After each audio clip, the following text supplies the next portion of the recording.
Hello everyone, I am Sneha Yogesh Bhore and welcome to my channel AgriGuru Sneha. So today we are going to study about black stem rust of wheat. Wheat की जो disease है black stem rust, आज हम इसके बारे में पढ़ेंगे। इसे हिंदी में तना जंग और काला जंग भी कहा जाता है। ये जो डिसीज़ है फंगस पिसिनिया ग्रामिनेसी के वजह से होती है। फंगस पिसिनिया ग्रामिनेसी हेटेरोसियस है, मतलब एक ऐसा जो अपनी लाइफ साइकिल कंप्लीट करने के लिए दो होस्ट की हेल्प लेता है। ये दो प्लांट पे अपना लाइफ साइकिल कंप्लीट करता है। ये जो प्लांट है वो वीट और बारबेरी, ओके, इन दोनों प्लांट पे वो अपना लाइफ साइकिल कंप्लीट करता है। इसकी वजह से 40 to 60 लाख रुपयों की हानि होती है और 1 to 10% गेहूँ को डैमेज करता है। नुकसान सबसे ज़्यादा तब होता है जब दाना पूरी तरह से बनने के पहले ही ये रोग सीरियस हो जाए और अलग अलग खेतों को पूरी तरह से नष्ट करता है। इसलिए इसका स्टडी करना बहुत ज़्यादा ज़रूरी है क्योंकि हम अच्छे से मैनेजमेंट कर सकें और अपने गेहूँ को बचा सकें। तो आज की इस वीडियो में हम देखने वाले हैं वीट की कौन कौन सी डिसीज़ होती है, कौन कौन से ऑर्गेनिज्म की वजह से होती है और इसके क्या सिम्टम्स होते हैं, इसके हम किस प्रकार मैनेजमेंट कर सकते हैं ताकि हमारे गेहूँ को डैमेज होने से बचा सके। तो चलिए फिर शुरुआत करते हैं। Introduction. Stem rust also known as cereal rust, black rust, red rust और रेड डस्ट। स्टेम रस्ट को cereal rust, black rust, red dust और रेड डस्ट भी कहा जाता है। Caused by the fungus Puccinia graminis. ये डिसीज फंगस पिसिनिया ग्रामिनेसी की वजह से होता है। इन्फेक्शन होने के लगभग 7 और 15 दिनों के बाद यूरिडिनियोस्पोर का उत्पादन होता है। एक यूरिडिनियोस्पोर 1 लाख यूरिडिनियोस्पोर को पैदा कर सकता है। इसे विस्फोटक महामारी भी कहा जाता है। इसका परिणाम ये होता है कि एक क्षेत्र में 50 to 70% हानि हो सकती है। Crop species that are affected by the disease include bread wheat, durum wheat, barley and triticale. ये जो फंगस है ये क्या करता है, दो होस्ट पे अटैक करता है, वीट और बारबेरी। फोटो में देखते हैं, पहली वाली जो फोटो है ये वीट की है और सेकंड वाली जो है वो बारबेरी की है, ओके। अगर बारबेरी गेहूँ के खेतों के पास उगता है तो एक वसंत ऋतु में गेहूँ के शुरुआती संक्रमण के लिए एशियोस्पोर का एक सुसंगत स्रोत होता है।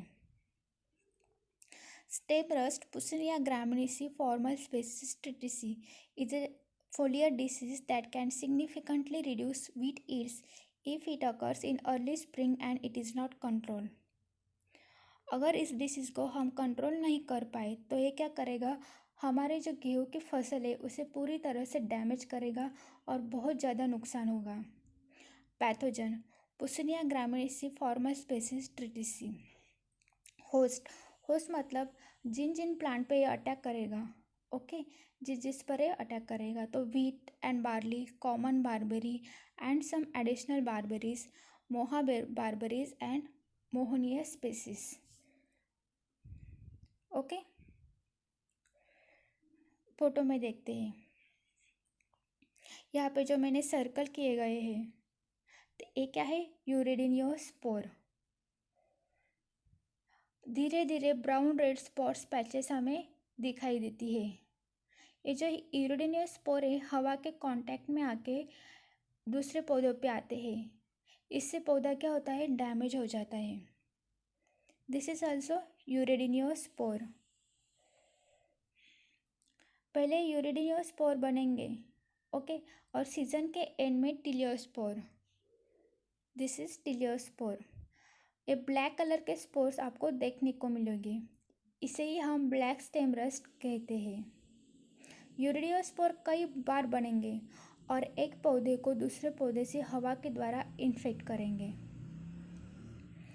हमें ये व्हीट के ऊपर दिखाई देंगे। Symptoms. Stem rust produces large reddish brown oval to elongate spore masses on both sides of the leaf, on leaf shaped stems and outside of heads.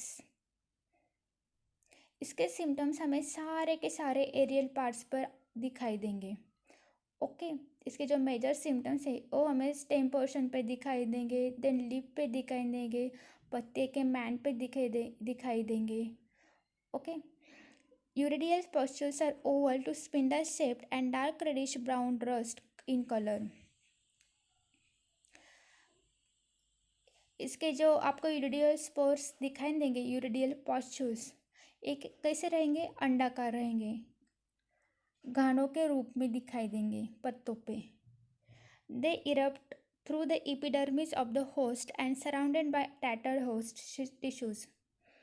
Host के ऊपर की जो लेयर है वहाँ से वो निकलेंगे। The pustules are dusty in appearance due to the vast number of spores produced. Spores are readily released when touched. बहुत सारे स्पोर्स बनेंगे तो डस्टी बन जाएगा, जैसे ही आप टच करेंगे वैसे वो पाउडरी हो जाएगा, इसलिए स्पोर्स रिलीज हो जाएगा।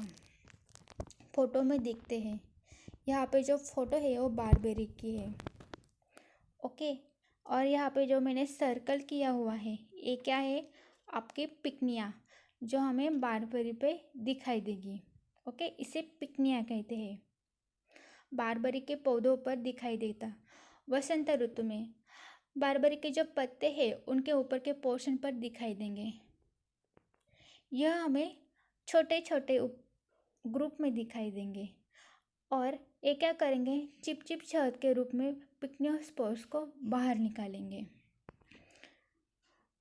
10 दिन के बाद लोअर लिप सरफेस पर cup shaped orange yellow colour की पाउडरी एशियोस्पोर्स ब्रेक हो जाएगी, टूट जाएगी।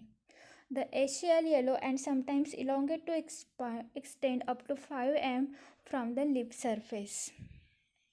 ये सब हमें कहाँ पे दिखाई देगा, जो हमारा सेकंड होस्ट प्लांट है बारबेरी उस पे। चलो फिर हम डायग्राम से अच्छी तरह से समझते हैं।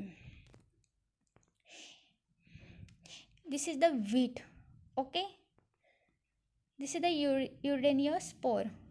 हमें कहाँ पे दिखाई देगा, वीट के ऊपर, इसलिए इसे रिपीटिंग स्पोर्स भी कहा जाता है क्योंकि ये बार बार इन्फेक्शन करेंगे।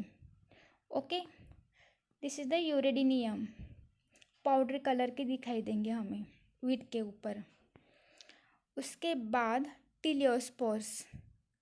ओके सबसे पहले यूरिडियोस्पोर्स बनेंगे और सीजन के एंड में टिलियोस्पोर्स बनेंगे, ब्लैक कलर के स्पोर्स आपको देखने को मिलेंगे।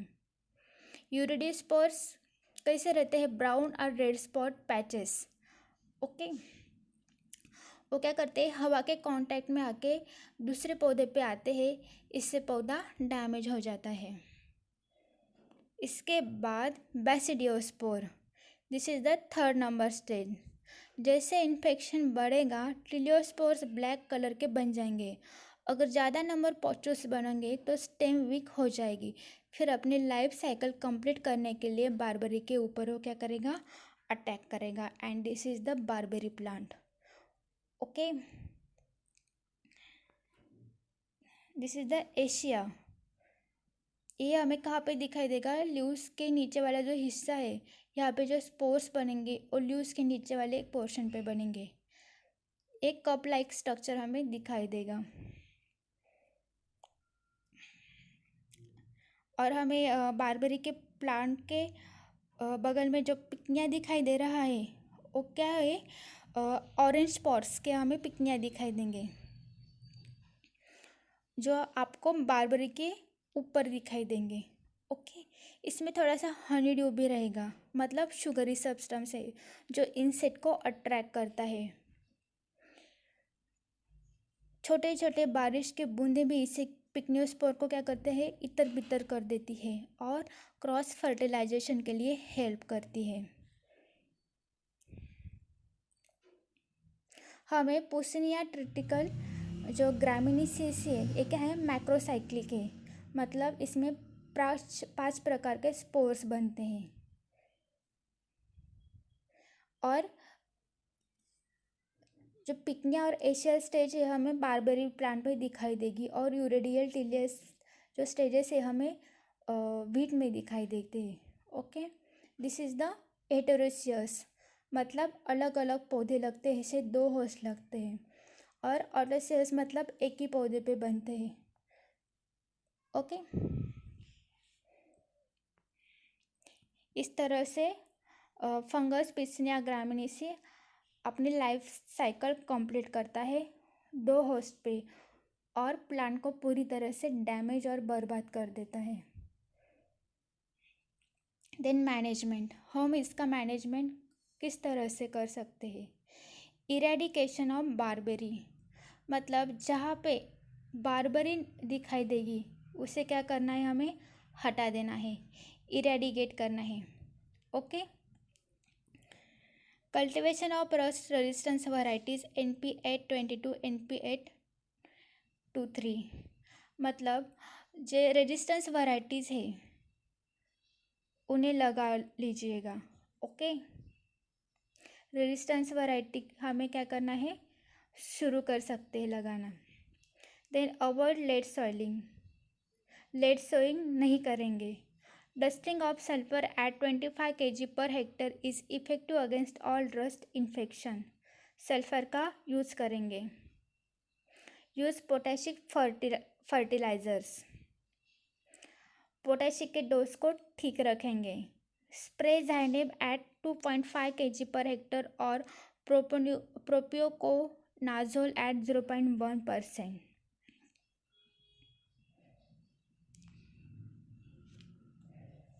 इसको हम यूज़ कर सकते हैं। ओके, ज़ाइनेब को हम यूज़ कर सकते हैं एट 2.5 kg पर हेक्टर, और प्रोपियोकोनाजोल को भी यूज़ कर सकते हैं at 0.1%। Zineb, maneb and mancozeb control wheat rust effectively, मतलब इसे हम यूज़ कर सकते हैं ज़ाइनेब मानकोजोल को वीट रस्ट को कंट्रोल करने के लिए। ओके, इस डिसीज़ को कंट्रोल करने के लिए हम इसे यूज़ कर सकते हैं।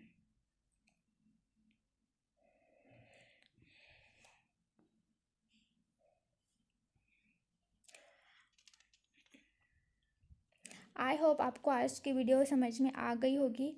If you have any question ask me in the comment box.